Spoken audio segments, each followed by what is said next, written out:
ಶಕ್ತಿ ಯೋಜನೆ ಸರ್ಕಾರದ ಉಚಿತ ಗ್ಯಾರಂಟಿಗಳಲ್ಲಿ ಒಂದು. ಪ್ರತಿನಿತ್ಯ ಲಕ್ಷಾಂತರ ಮಹಿಳೆಯರು ಬಸ್ನಲ್ಲಿ ಫ್ರೀ ಆಗಿ ಸಂಚಾರ ಮಾಡ್ತಾ ಇದ್ದಾರೆ.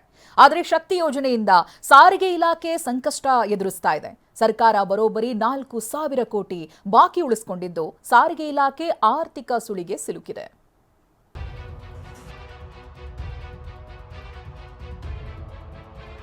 ಉಚಿತ ಸಂಚಾರ ಮಹಿಳೆಯರ ಬದುಕಿಗೆ ಬಲ.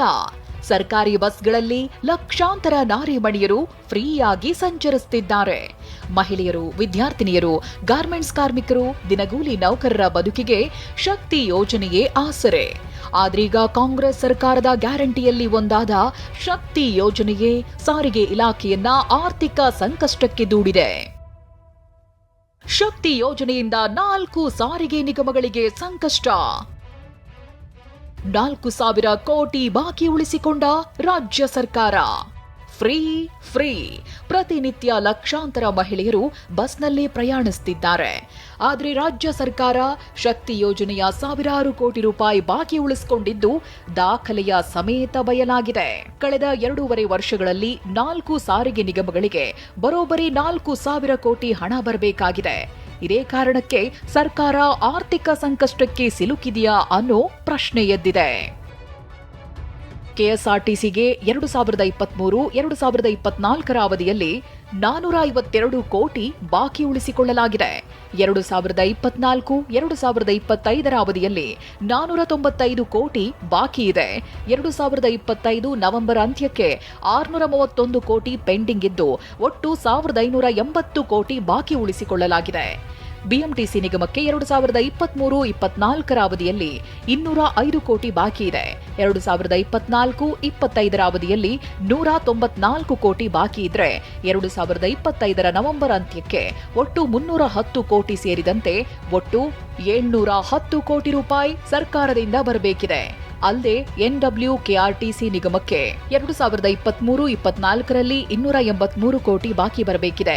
2024-2025 ಅವಧಿಯಲ್ಲಿ 275 ಕೋಟಿ ಹಾಗೆ 2025 ನವೆಂಬರ್ ಅಂತ್ಯಕ್ಕೆ 428 ಕೋಟಿ ಸೇರಿ ಒಟ್ಟು 988 ಕೋಟಿ ಬಾಕಿ ಉಳಿಸಿಕೊಳ್ಳಲಾಗಿದೆ. ಇಷ್ಟೇ ಅಲ್ಲ, ಕೆಕೆಆರ್ಟಿಸಿ ಸಾರಿಗೆ ನಿಗಮಕ್ಕೆ 2023-24ರಲ್ಲಿ 238 ಕೋಟಿ ಬಾಕಿ ಉಳಿಸಿಕೊಳ್ಳಲಾಗಿದೆ. 2024-25 ಅವಧಿಯಲ್ಲಿ 204 ಕೋಟಿ ಪೆಂಡಿಂಗ್ ಇದ್ರೆ 2025 ನವೆಂಬರ್ ಅಂತ್ಯಕ್ಕೆ 284 ಕೋಟಿ ಬಾಕಿ ಇದೆ. 4 ನಿಗಮಗಳು ಸೇರಿ ಬರೋಬ್ಬರಿ 4,000 ಕೋಟಿ ಹಣ ಸರ್ಕಾರ ಬಾಕಿ ಉಳಿಸಿಕೊಂಡಿದ್ದು ಬಯಲಾಗಿದೆ. ಇನ್ನು ಸಾರಿಗೆ ಇಲಾಖೆಗೆ ಸರ್ಕಾರದಿಂದ ಬಾಕಿ ಹಣ ಬರಬೇಕು ಅಂತ ಸಚಿವ ರಾಮಲಿಂಗಾರೆಡ್ಡಿ ಒಪ್ಪಿಕೊಂಡಿದ್ದಾರೆ. ಬಿಜೆಪಿ ಮಾಡಿರೋ ಸಾಲ ನಾವು ತೀರಿಸ್ತಿದ್ದೀವಿ ಅಂತ ಹೇಳಿದ್ದಾರೆ. ನಮ್ಮ ರಾಜ್ಯ ಸರ್ಕಾರದ ಆರ್ಥಿಕ ಸಮಸ್ಯೆಗೆ ಕಾರಣ ಹಿಂದಿನ ಬಿಜೆಪಿ ಸರ್ಕಾರ. ನಮಗೆ 2023ರಲ್ಲಿ ಅಧಿಕಾರ ಬಿಟ್ಟುಕೊಟ್ಟಂಥ ಸಂದರ್ಭದಲ್ಲಿ 80,000 ಕೋಟಿ ಬಿಲ್ ಬಾಕಿ ಇಟ್ಟೋಗಿದ್ರು. ಆಮೇಲೆ ಬಡ್ಜೆಟ್ಟಲ್ಲಿರೋದನ್ನು ಅನುಮೋದನೆ ಮಾಡಿಕೊಂಡ್ರು. ಬಡ್ಜೆಟ್ಟಲ್ಲಿ ಇಲ್ಲದೇ ಇರ್ತಕ್ಕಂಥದ್ದನ್ನು 4 ಲಕ್ಷ ಕೋಟಿ ಬಡ್ಜೆಟ್ಟೇ ಇಲ್ಲ ಅನುಮೋದನೆ ಮಾಡಿಬಿಟ್ಟು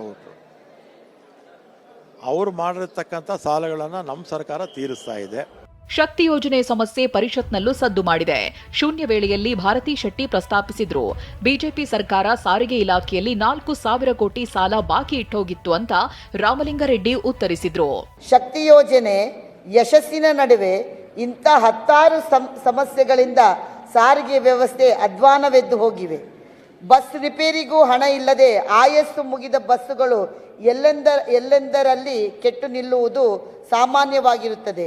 ಕೊನೆಯಲ್ಲಿ ಬಂತು ಸಭಾಧ್ಯಕ್ಷರೇ, ಉತ್ತರ ಇನ್ನೂ ಬಂದಿಲ್ಲ, ಆದರೆ ನಾನೇ ಉತ್ತರ ಹೇಳ್ತೀನಿ.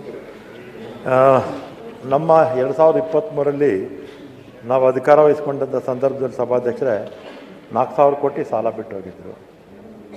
ಆಮೇಲೆ ನಮ್ಮ ವೇತನ ಪರಿಷ್ಕರಣೆ ಸುಮಾರು 38 ತಿಂಗಳು ಬಾಕಿ ಇದೆ ಅಂತ ಈಗಲೂ ಕೂಡ ನೆಗೋಷಿಯೇಷನ್ಸ್ ಆಗ್ತಾ ಇದೆ. ಅದೊಂದು 1,700 ಕೋಟಿ ಆಗಬೇಕಾಗಿತ್ತು. ಅದೆರಡೂ ಕೂಡ ಬಾಕಿ ಇಟ್ಟೋಗಿದ್ರು. ಆವಾಗ ಅವ್ರು ತೀರಿಸ್ಬಿಟ್ಟಿದ್ರೆ ಸುಮಾರು 5,700 ಕೋಟಿಯಷ್ಟು ಈ ಸಮಸ್ಯೆ ಇರ್ತಿರ್ಲಿಲ್ಲ.